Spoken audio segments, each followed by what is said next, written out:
Hi అండి, welcome to Padmaja's kitchen. ఈరోజు నేను రవ్వ లడ్డు చేస్తున్నాను.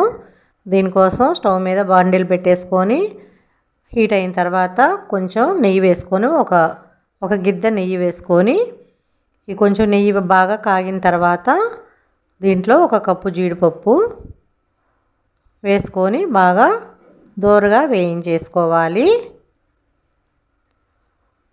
లో ఫ్లేమ్ మీద పెట్టేసుకొని బాగా జీడిపప్పుని దోరగా వేయించేసుకొని ఇది బాగా వేగిన తర్వాత ఒక బౌల్కి తీసి పక్కన పెట్టేసుకోవాలి. దీంట్లోనే రవ్వ కూడా వేసుకొని వేయించేసుకోవాలి. బొంబాయి రవ్వ, కొంచెం రవ్వను కూడా శుభ్రంగా జల్లించి పెట్టుకోండి, పురుగులు ఉంటాయి. ఇదిగోండి, దీంట్లో నేను 2 గ్లాసులు బొంబాయి రవ్వ వేస్తున్నాను.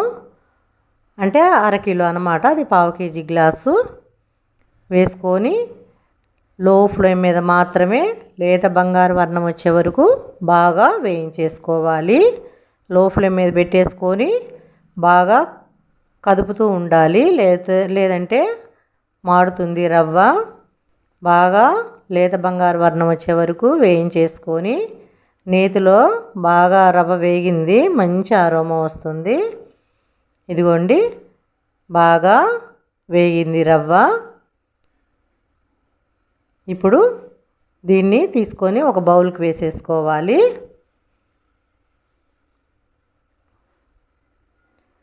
అదే బాండిల్ని కొంచెం ఒక టిష్యూ తీసేసుకొని శుభ్రంగా క్లీన్ చేసేసుకొని ఎక్కడ రవ్వ లేకుండా, రవ్వ ఉందంటే మళ్ళీ మాడుతుంది అనమాట. ఇప్పుడు దీంట్లో కొబ్బరి వేయించేసుకుంటే సరిపోతుంది.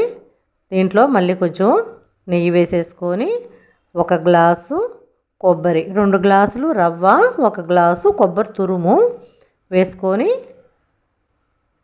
బాగా దోరగా వేయించేసుకోవాలి. లైట్గా వేయించేసుకోండి.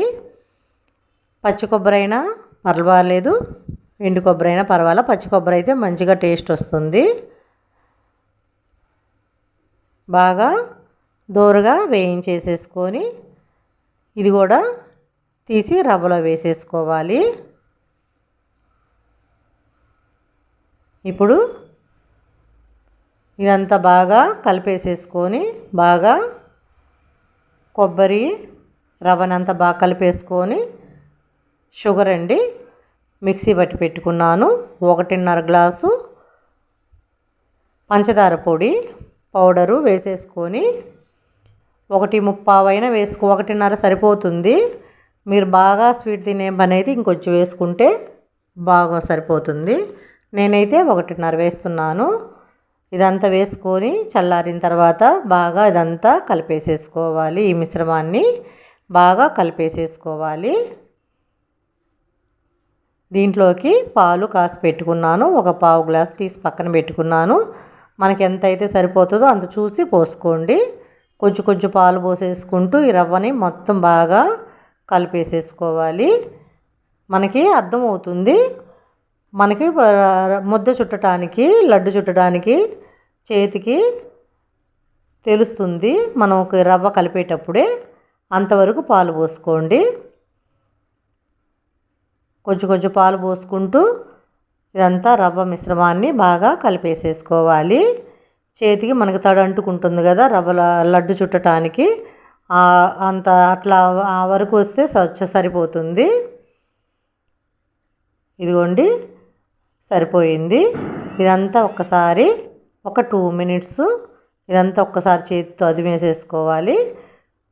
ఇలాచీ కూడా వేసేసుకొని, నేను మర్చిపోయాను అందుకని ఇప్పుడు వేస్తున్నాను. ఇలాచీ కూడా మనం ఇందాక రవ్వ కలిపేటప్పుడే వేసేసుకోండి.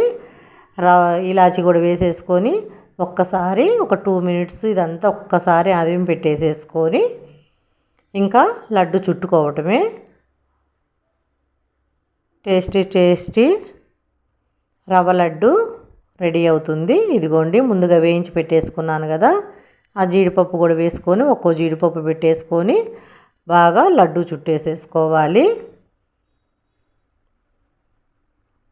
ఈ కొలతలతోటి ఇలా చేసుకోండి, చాలా చాలా టేస్ట్గా రవ్వ లడ్డు రెడీ అయ్యిద్ది.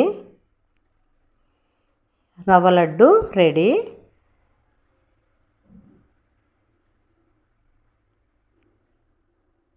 35-40 లడ్డూల దాకా వచ్చినాయి 1/2 కేజీ రవ్వకి.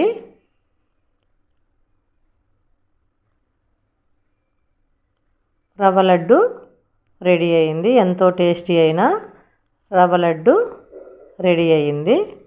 నచ్చితే మీరు కూడా ఒకసారి ఇలాగా చేసుకోండి. ఇదిగోండి, ఒకసారి టేస్ట్ చూసి చెప్తాను. చూడండి, తుంచితే ఎంత జ్యూసీగా, చాలా టేస్ట్గా ఉంది. చాలా అంటే చాలా టేస్ట్గా ఉంది. జ్యూసీగా ఎంతో టేస్ట్గా ఉంది. నచ్చితే లైక్ చేసి సబ్స్క్రైబ్